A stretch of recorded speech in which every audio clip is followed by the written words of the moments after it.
All right, it is commission time. Currently, I'm working on this Agent Carter commission. Admittedly, I didn't have much of an idea about that character, and I had no idea that there was an Agent Carter TV show. The person who commissioned me to do this wanted the character based off of the TV show version. The basic scene here is that Agent Carter, she's sort of like, I guess, saving the day. So I was thinking recently about when I was a kid. I used to sit down for a really long time and just like pour out my entire imagination onto the page. Whether it was just like telling a comic story on a piece of typing paper, or drawing these characters that I made up, or drawing a scene from a cartoon that I just watched, whatever it might be, I would be so into that drawing session. And then at the end of it, I would look at the work I did and be like, wow, that's so cool. That's like the best thing I ever drew. That should be published by Marvel Comics. And then a year would go by and I would see that drawing again and I would be flabbergasted as to how terrible it looks. Suddenly, the face is skewed in one direction. The perspective is all off and wonky. Everything's a mess, but I didn't see it at all at the time.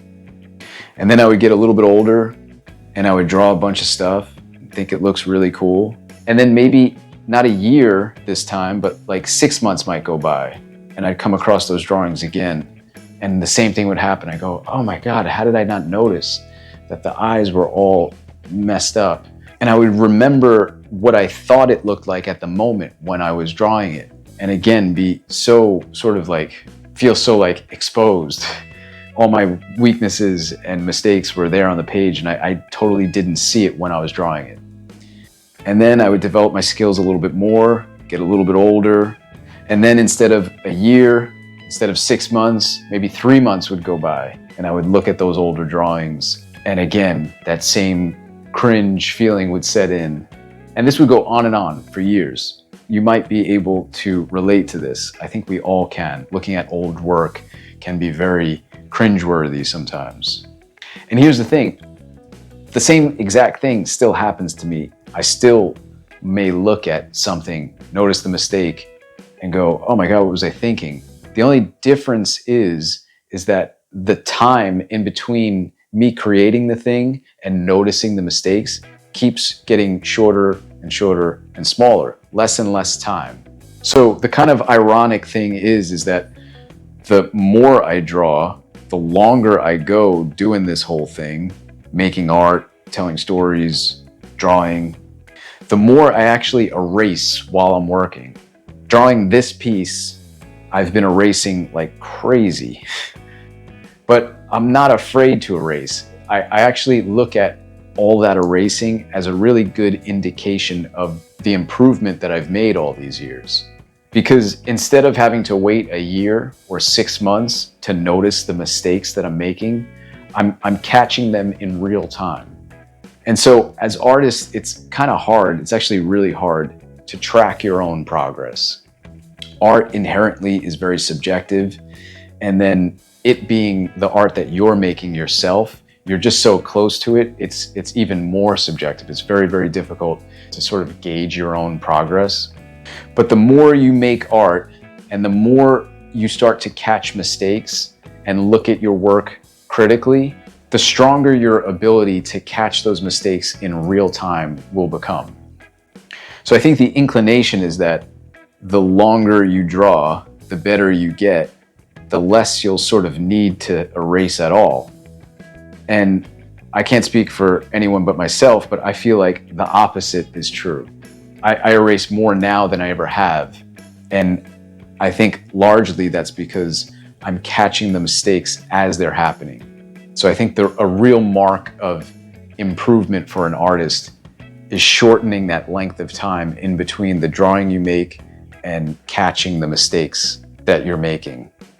So nowadays, as I draw, I'm totally not afraid to just scrap something completely. It doesn't matter how much time I spent on it. If I see the mistake, that's a real gift to be able to see it as I'm doing it, especially in the penciling stage. because it allows me to make that adjustment. I no longer have to wait a year to be able to catch that mistake. I see it in real time. And if it means completely erasing something that I worked on for a really long time, if it's for the better of the drawing, I don't see a problem in that. Obviously, it's frustrating. It takes more time. It's a humbling experience. But being able to fix that mistake and seeing the better version of it after you fix it is a really great feeling. And it definitely makes you want to include that critical eye in your art moving forward. I think also the more you are able to sort of cultivate the ability to just erase something, scrap something that's not working, start again, it allows you to be less precious with the lines that you're putting down, knowing that you can recreate it and make it even better. So for instance, on this piece that I'm working on, there was this sort of compositional thing that was happening with the characters where I just felt like it needed to be tightened up a little bit. There was this weird negative space that was happening between the Agent Carter character and the Steve Rogers character. This like strange sort of dead space in between them. There was a nice overlap that was happening between the bad guy and her, and then there wasn't that same kind of overlap between her and Steve Rogers. And if I'm seeing it now, it means it's only going to be that much more highlighted in the future. So I might as well fix it now. And so I just completely erased it, moved the figure over, and did so many different iterations of it until I got it right. So oftentimes when I'm drawing, I have my pencil in my right hand and my eraser in my left hand. I'll draw, erase, and like I said, I really kind of view that nowadays much more as a skill that I've developed rather than some sort of knock on my ability. I think sometimes it's laziness. Sometimes we work on something for a certain amount of time. We don't want to have to redraw things. Sometimes it's like an ego thing. You know, you don't want to really humble yourself to admit that something is a little bit off. You kind of just want to pretend you didn't see it and just keep powering through. But I think if you get over both of those things and just be very honest with your process while it's happening, I think it's a really fast way for your skills to start to elevate. I think you'll be surprised at the type of progress that you can make in a really short amount of time. One of the things I will recommend though is making sure that you're drawing on good quality paper. I'm using a really nice quality Bristol board paper for this commission. And what that does is it really helps with the inking process, but during the penciling process, it allows you to draw and erase and draw and erase. If you're using really thin, cheap quality paper, the paper won't allow you to make as many mistakes and to do as many iterations. So for that reason alone, I do recommend using a good quality paper. As far as having a little bit of a shadow underneath, I think that's part of the charm of original art. Ultimately, it's really the thing that separates it from a cleaned up digital file or a print. This is a very tactile thing right here and it has all the attributes of a human hand having made this. So once this is all roughed out with pencil and I feel like I erased all the mistakes that I could catch in real time, then it's time to really just lay in with the inking lines. I think of it sort of like sculpting, like you're sort of carving out the useful lines.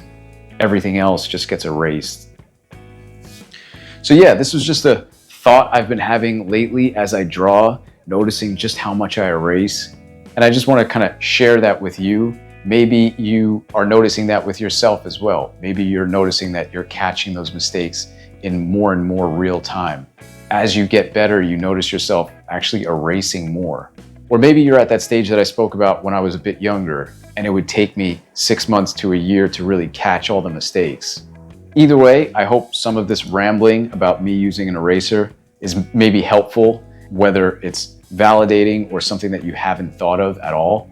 Ultimately, my advice is don't fear the eraser, use it, it's there for a reason. Look how dark this thing is too. I've used it so much. I order erasers like they're going out of style.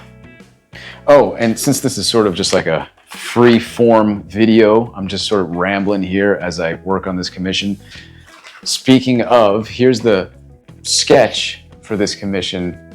As always, I don't usually go straight onto the final page and just start drawing. I usually sketch out a thumbnail or some sort of rough on a separate piece of paper, and that's what I did here. You can tell that I just sort of changed that composition as it went onto the final page, but I eyed it. I just looked at what I did in my sketchbook and then used my eye to just copy it onto the final page, and then I tweaked the composition as I went. The next step with this commission is to spot the blacks. Now I could kind of do a lot of that fun inking, which is those heavy shadows, textures, adding the lighting and the drama. So if you want to see a video about how I go about spotting blacks to sort of enhance a drawing, let me know in the comments and I'll start documenting that as I continue to work on this. All right, that's it for me for now. I hope you enjoyed this video, some process stuff, a little bit of a look at what's on my drawing board at the moment. That's all I got for now. I got to get back to work. I'll see you in the next one. Take care.